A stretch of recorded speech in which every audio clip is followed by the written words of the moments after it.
What's happening, fandoms? Welcome back to the channel. If you're new here, we react to music videos and shows. Today, we're back to The Expanse. We're in season 4. This is episode 7 called A Shot in the Dark. Yeah, that's going to have multiple meanings. The crew and the various settlers and refugees down on the surface of Ilus are hiding inside one of these proto-molecule structures. And I say hiding, they are sheltering from a massive planet-wide tidal wave that was triggered by a super large thermonuclear explosion on the other side of the planet. And they just managed to squeak in there by the skin of their teeth as Jim was prying the door closed. Very effective thriller and cliffhanger. And it's dark in there. They have to bring their own light, and in addition to that, it seems like there's something that's causing their eyesight to go wonky. So many of them are going to be in the dark soon.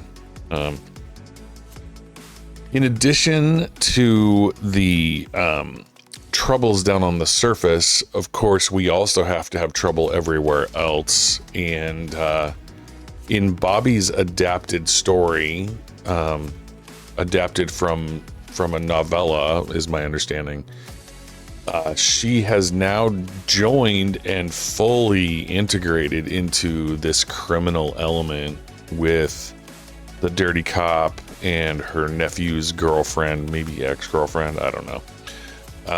And they're just stealing stuff and doing the thing, and she's working real hard to be on that team.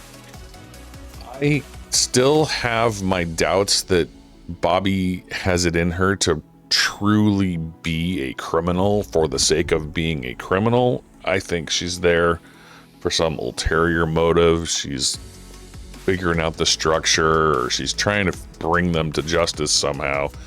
But I've seen no real evidence of that just yet, so that remains to be seen. And then, of course, in orbit around Ilus, the protomolecule shot down the shuttle they sent down to try and rescue people, basically disintegrated it, and also shut down fusion reaction. So all the ships in orbit are going to slowly start to fall out of orbit, with the Barbapicola being the first to go, as it was in the lowest orbit, to cut down the travel distance and resources required for shuttling lithium back and forth.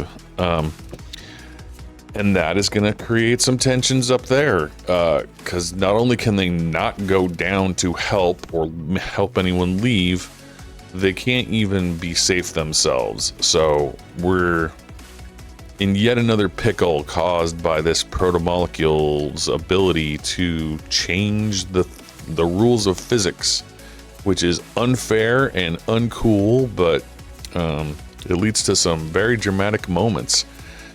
I'm excited to get into it. Let's dive in, guys. If you'd like to see full-length versions of this episode and all of our other shows, they're available on our Patreon. The link is below. The first episode of every season is available for free to watch on our Patreon. Thank you. Looks like they're in an ocean now. Yeah, she's looking for that eye infection stuff.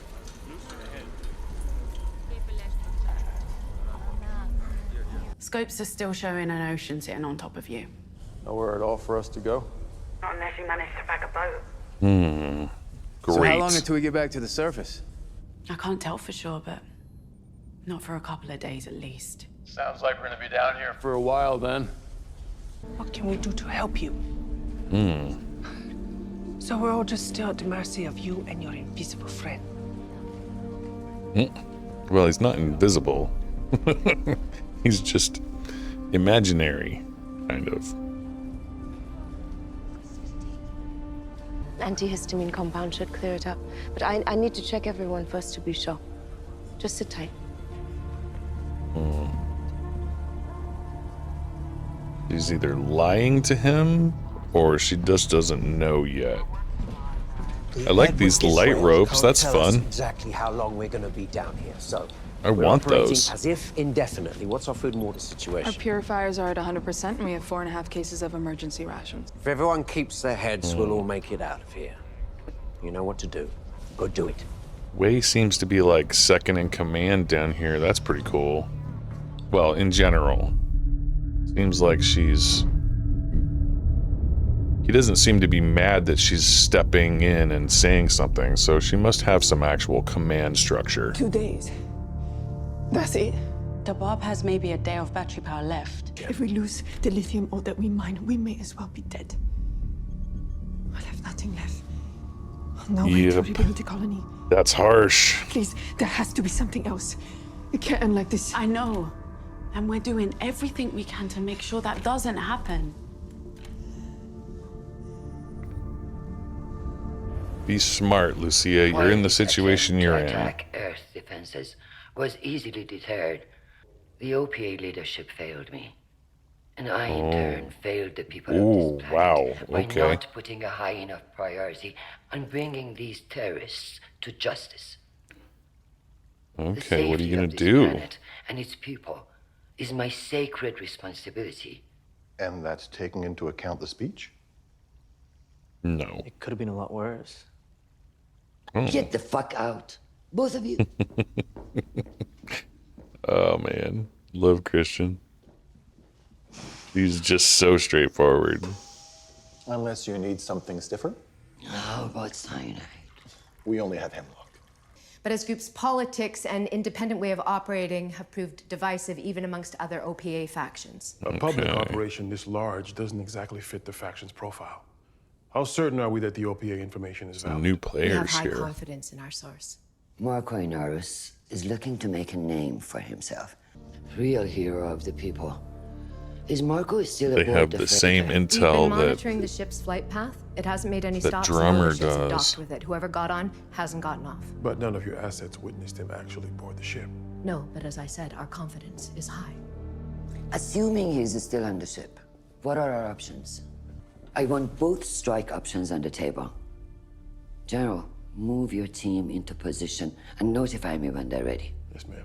I'll make my decision then. Yeah, and she also wants to save face. That's, I think, probably more important to her. Is there anything my people can do or help you do? Like what? I don't know. I don't know. I'm just trying to work out exactly what we're dealing with here so that we can possibly help you fix the situation. What's the angle, Only ones if Mercury? we all die. It's not up to me. Unless Miller comes back, I don't think there's anything I can do. They're eating away at our eyes. Yes, they probably will end up eating away at our eyes. So what can you do? Right now, nothing. Let me try again. Yeah, Jim's the only one not So infected. people start going blind. They already are. Doctor, I think it goes without saying that curing this is our main priority now. All of our safety depends on it. Yeah, it does. Everything I can. It's very difficult to protect yourself from anything if you are blind. Man. Yeah, Mercury's tone has changed a bit. Hey. Come on. Mercury's trying to look like the good guy here, I think.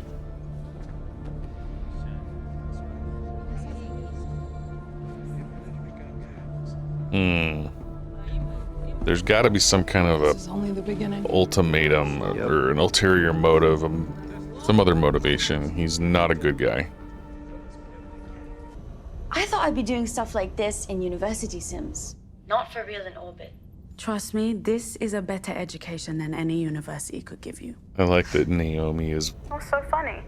working with her. You sound like my mother. Well, she's right. Not everybody talks to an alien. Going blind doesn't sound as bad anymore. I wonder if You made they're it sound like gonna a burden. have the solution be the After the guy same talking to me, you feel the same way. as it was in the I don't books. think I would. You're being given knowledge and answers that humans have only dreamt about. Everyone's been infected with them but me for some reason. The doctor lady said it was allergies. No. That's a lie. It's much worse. How much worse? Got maybe a day before everyone goes blind. That's... Do this without you. Pull yourself together, Amos. I can't.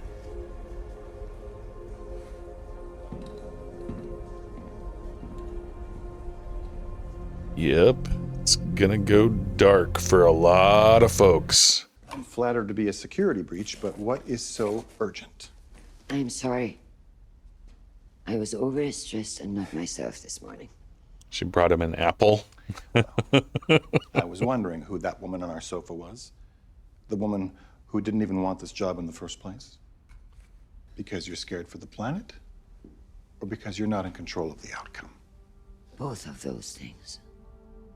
Every bit of this story is completely brand new to I me. could never do this job without you. I need to lean on you during times like this. We never got any perspective of Christian's political I've never questioned the things you've done run. before. Because I knew you were doing them for the right reasons. How far are you willing to go to find out? As far as I have to.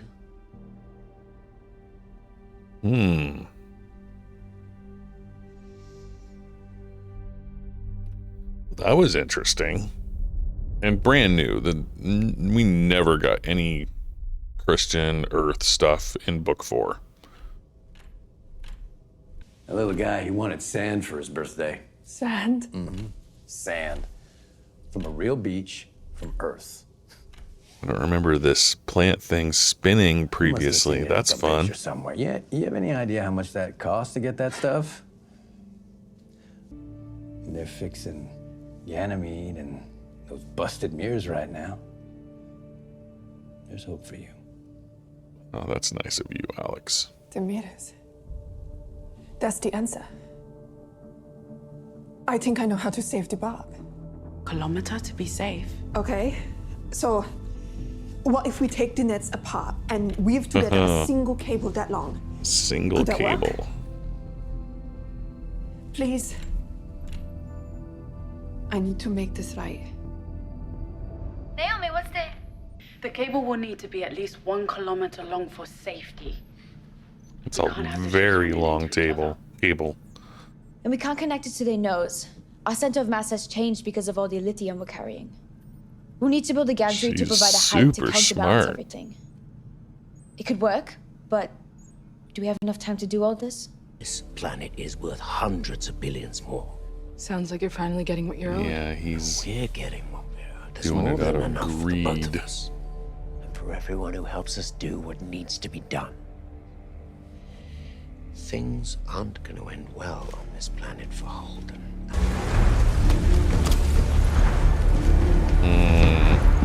Uh-oh.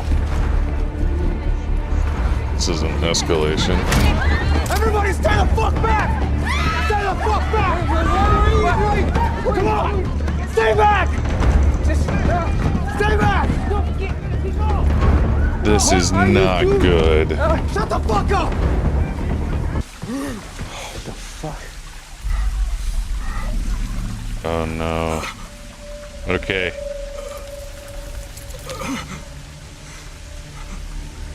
Okay. They did it. It's the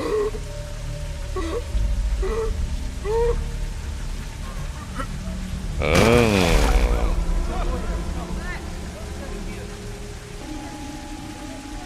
Yep, we got the Those slugs. the neurotoxin slugs.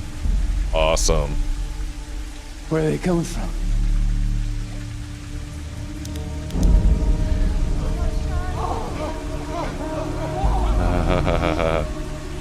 Oh boy. They're coming from the ceiling? Where are they coming from? They're crawling all over the damn place. Raskolnikov breaching option is a go. I think they're going to discover that Marco is not on that ship. But I don't know, because this piece of the story is absolutely not in the books. We didn't even see Marco for the first time until book 5.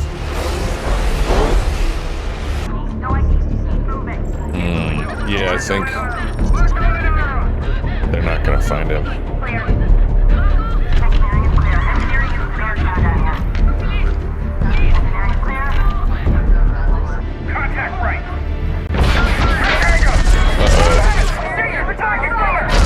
That's not good.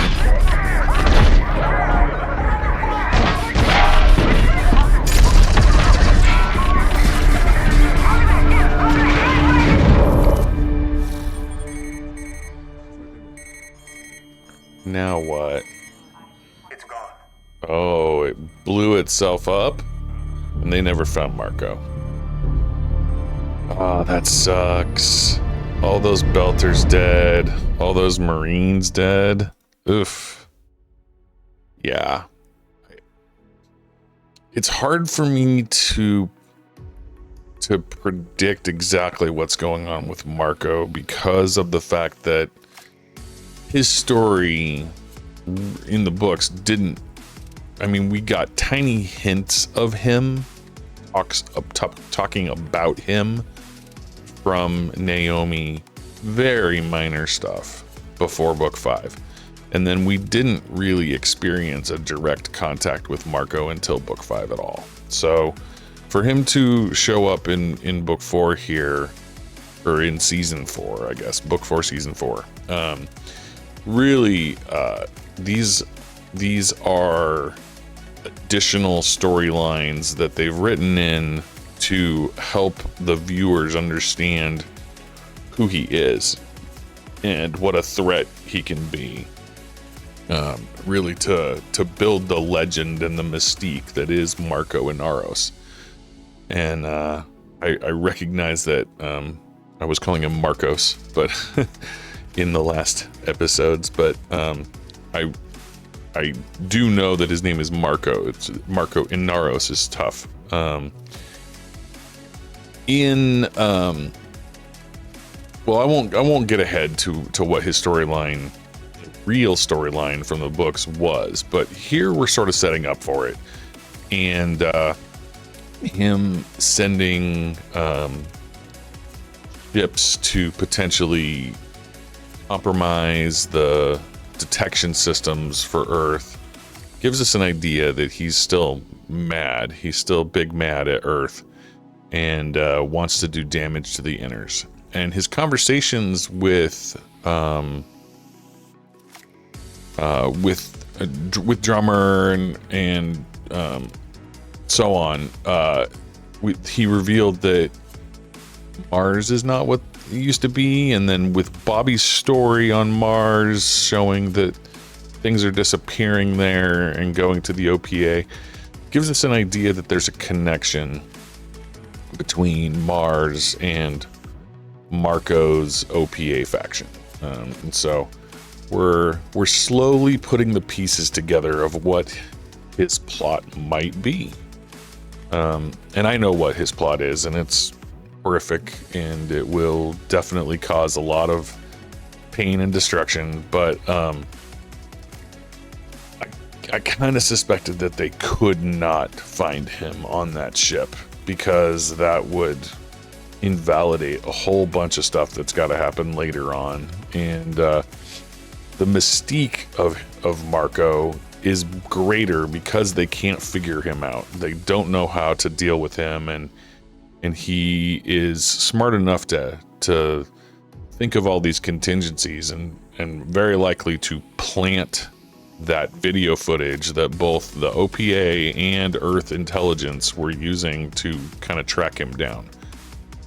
Drummer had that same footage of Marco lurking in the background on that ship, the Pazuzu, and I suspect that footage was manufactured and intentionally leaked or something along those lines, to place Marco on that ship when in fact he is not and was never on that ship. Kind of to, place a false trail. Now, the events on Illis are progressing very lockstep to the story in the books, and it's a very good story. It's so fraught with peril, and so it just has that like apocalyptic survival horror feel to it, and they're doing a great job of portraying it. The in my mind, Palace, the neurotoxin slugs were bigger, like I kind of envision a softball size kind of thing from the books, but them being little, the size of your finger, sluggy guys, that's fine. I mean, there's not that big of a difference, and the neurotoxin death impact from those slugs is damn near instantaneous, and almost, I guess, caused a massive fight between the RCE guys and the Belters, because Liam, Liam is the guy who was on water purification duty. He must have gotten taken down by a slug. It's probably what they'll find has happened. And then the other dude who was looking for him went nuts, dragged the Belter back there, and that's how everybody has learned about these slugs.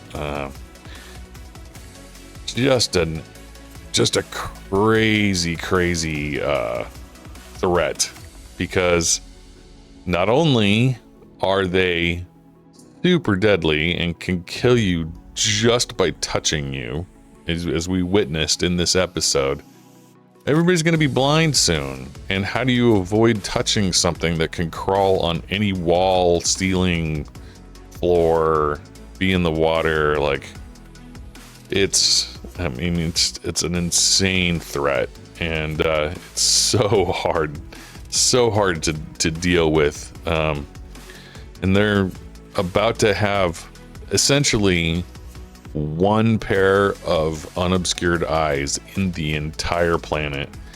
It's going to be Holden, and everybody else is going to be blind, basically, and that is just insane.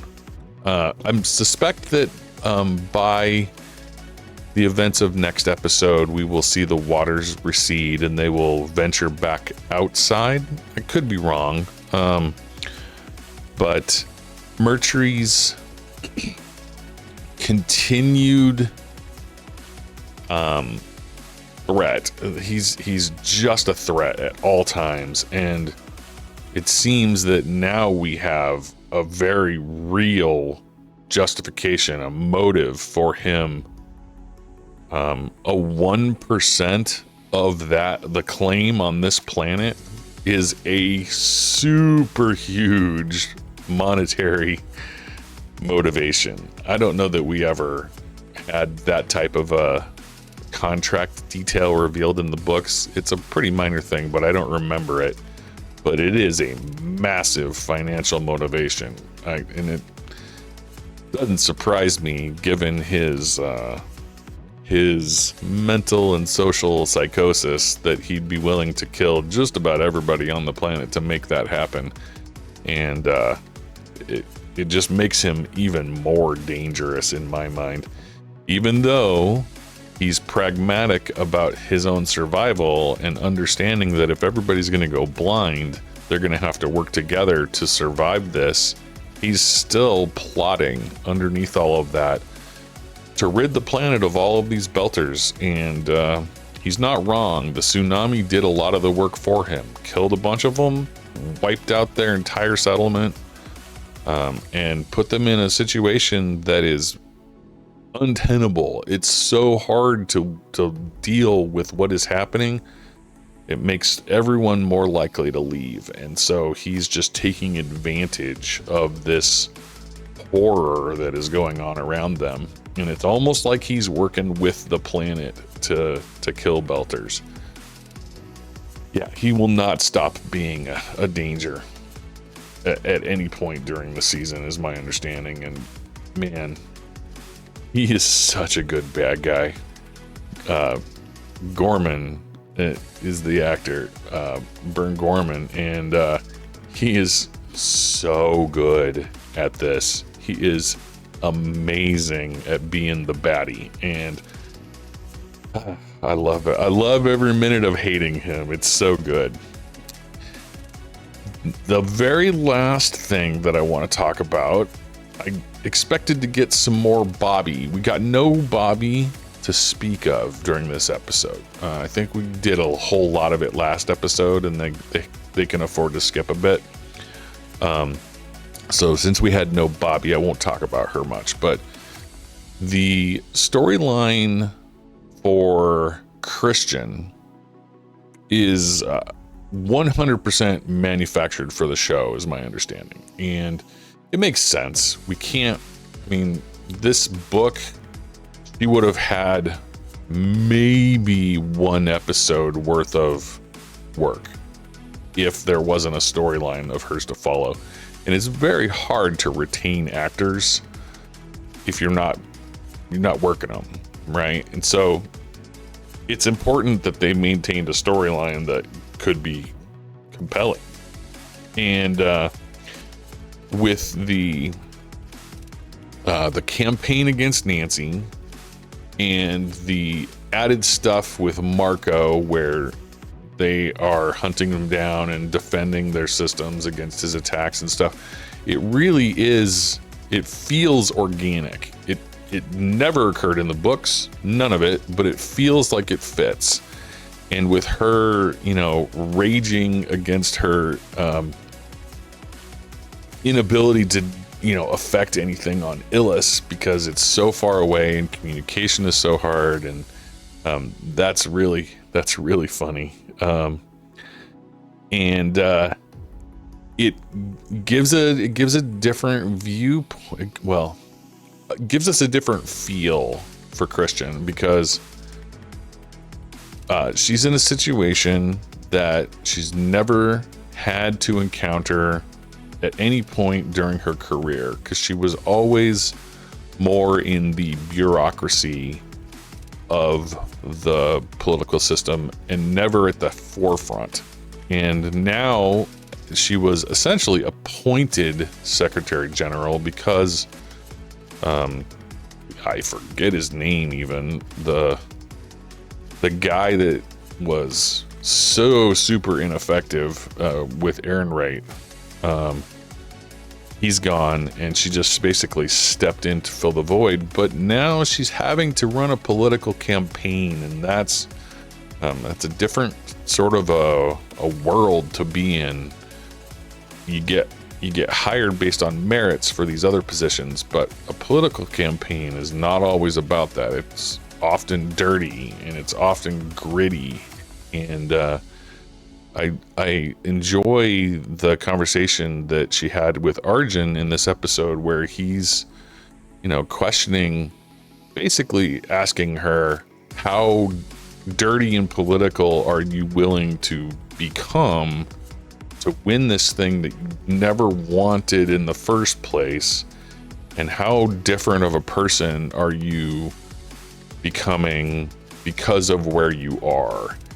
And it's that whole power corrupts, and ultimate power corrupts ultimately. She's got a taste of it and she doesn't want to let go, and her motivations are good. She wants to keep the human race safe, but she's willing to become a corrupted, power hungry, and just not nice person to accomplish that goal. And I think Arjun is seeing a bit of that and wondering if she's actually going to come out the other side still who she is. And that's a good question. It's a good question. We'll have to see. I don't know the answer, because these storylines those questions were never answered in the books. So anyway, I've been so thrilled with the minor changes that have been made.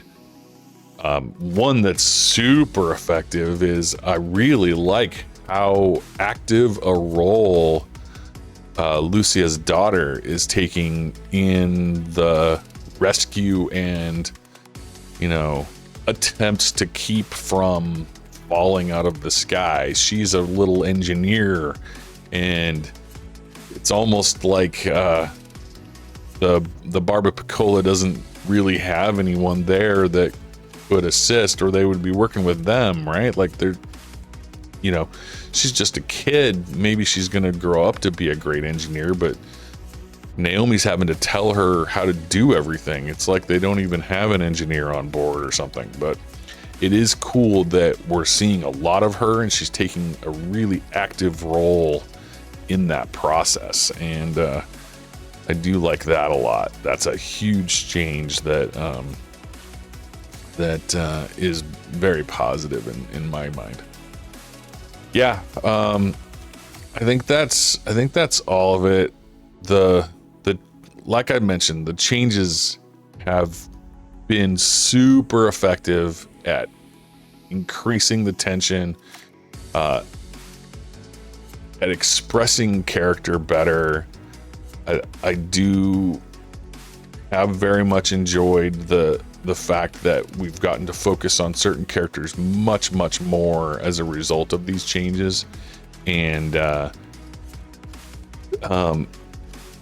some of them are super positive. Like there was a storyline in the books where the scientist on the planet was like lusting after Jim Holden. They completely eliminated that one. It was a cringy plot anyway, and it's good that they got rid of it. I didn't enjoy it in the books, and I'm glad it's not here.